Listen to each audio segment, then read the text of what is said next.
Good morning. Today we continue our virtual pilgrimage of Israel, and today we are going to Bethlehem. Now, I don't have to tell you why we might go to Bethlehem or what Bethlehem represents. I imagine most people, even people who are not believers, could tell you the significance of Bethlehem for Christians. Of course, Bethlehem is where Jesus was born. And so we travel from Jerusalem, maybe 8 or 10 miles. It's not far at all out of Jerusalem until you get to Bethlehem. And when we get to Bethlehem, we discover that we may have been ignoring some things, trying to push some things out of our mind, and we can't ignore them anymore. And that is that modern day Israel is not a nation at peace. Modern day Israel is surrounded by other nations that would love to see them collapse and be wiped off of the earth. Modern day Israel is not only full of people who are Jewish people, but also full of Palestinians, some of whom are Christian and others who are Muslim. And there is a very, very uneasy, if you can even call it that, relationship between the Israelis and the Palestinians. And we all know that as well. And we know going into Israel that's going to be the case, but you cannot avoid it in Bethlehem.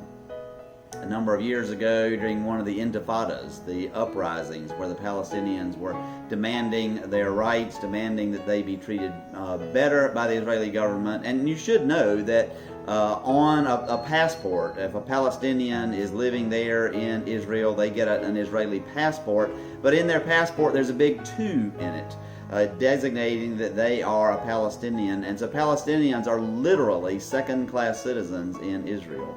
And that's one of the reasons why there have been so many uprisings. Israel, the Israeli government is afraid of the Palestinians, and they are sometimes pretty brutal in the way that they treat the Palestinians because of their fear. And some of their fears are founded, let's be honest. It's not an easy relationship going either direction.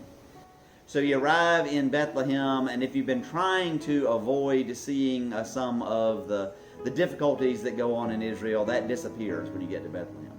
Because the little town of Bethlehem that we sing about during the Christmas season is literally surrounded by a great big wall, probably 25 or 30 feet tall, all the way around the city. And that is to imprison, really, within the walls of the city, the Palestinians who live there. There are other walls throughout Israel that Israel has built to try to separate themselves from the Palestinians.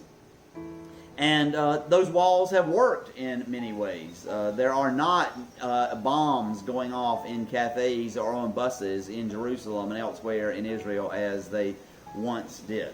The walls are doing their job in that sense, and yet, as is always the case, when we choose to use violence or other coercive measures to control people, what is truly happening, and even the Israeli government would agree, is that they are creating a tinder keg that is just waiting to blow up, and at some point in the future it will. The wall will contain the violence for a while, but it cannot contain the violence forever.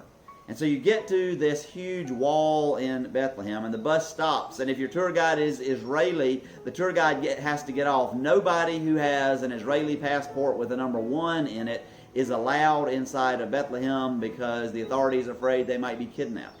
And so the army then gets on board, and a soldier with an Uzi makes everybody hold up your passport, open to the page with your picture on it, and they check to make sure that you are not an Israeli citizen and that you are who you say you are, that the picture on your passport corresponds to who you are. And then if the Israeli guide or driver has had to get off, then a couple of Palestinians will get on board, a driver and a guide, to take you into Bethlehem. And then you go through a kind of around the concrete wall, bomb blast kind of walls to get into the little town of Bethlehem.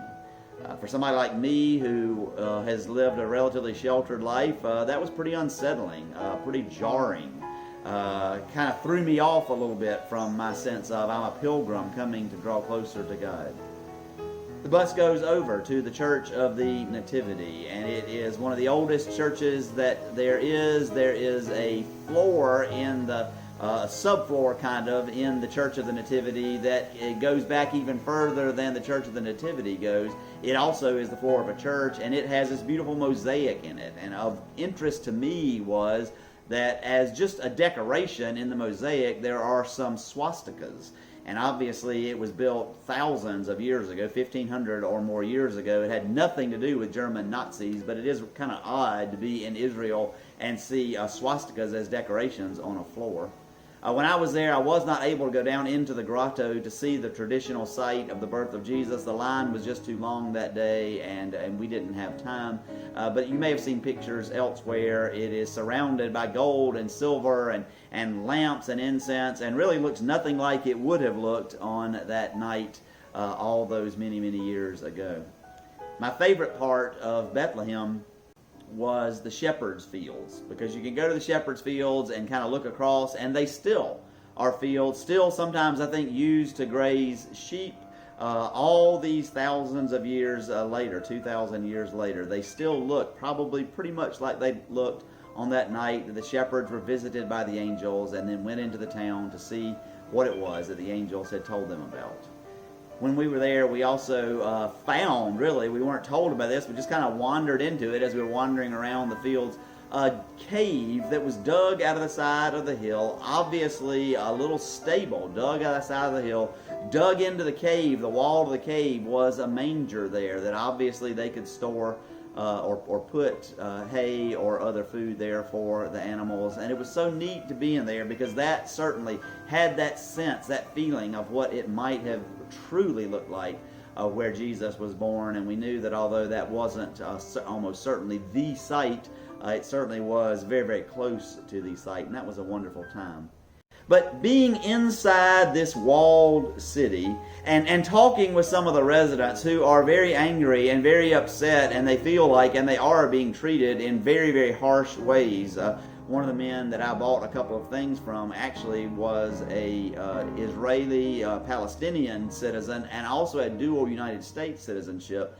And he was hoping to save up enough money maybe to be able to get back to the United States. He had family in the St. Louis area, but he was just selling little trinkets that he could sell on the side of the road in Bethlehem, and was somewhat despairing that he would ever be able to raise enough money to be able to get out.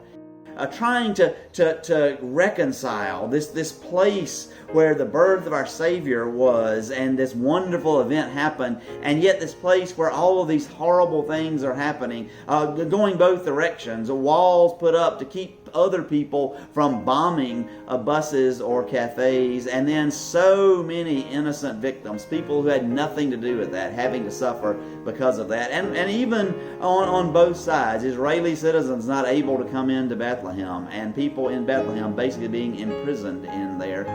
It's so sad. And how do you juxtapose those two things? Well, we are pilgrims, even if we are virtual pilgrims. And so God, help us understand this. For me, that is such a reminder, first, that Jesus came to Bethlehem because of the situation that we all live in. We live in a world where governments will force a pregnant woman and her fiancé to walk 100 miles just to sign a form and to pay taxes that they can't afford. We live in a world where a frightened government will build a wall and try to imprison other people whom they see as threats, whom, if perhaps both sides could find a way to reach out in reconciliation, they might be able to find ways to live together in peace and harmony that would benefit them both. We live in a world where those things don't happen. And so we live in a world that needs Jesus, that needs God in the flesh to come and be with us, not to come on a pilgrimage, not to come as a tourist, but to come on a mission to teach us that if we want to live the way that we were designed to live, the way that God created us to live, all we have to do is love God and love our neighbors. And so this day, as we depart from the city of Bethlehem, going again through those barriers, out through that wall, let us go resolved that on this day we will find a way to, in some small way, offer grace or even reconciliation to someone with whom we are at odds with, that we'll find some way to bring some sense of peace to our troubled world. Trust that God will give you some direction, that you will hear God's call this day to make peace with someone, or to be a peacemaker in some way, or to be some way where you are a part of the solution and not part of the problem. And we can do this because of Bethlehem. We can do this because God is with us. Amen.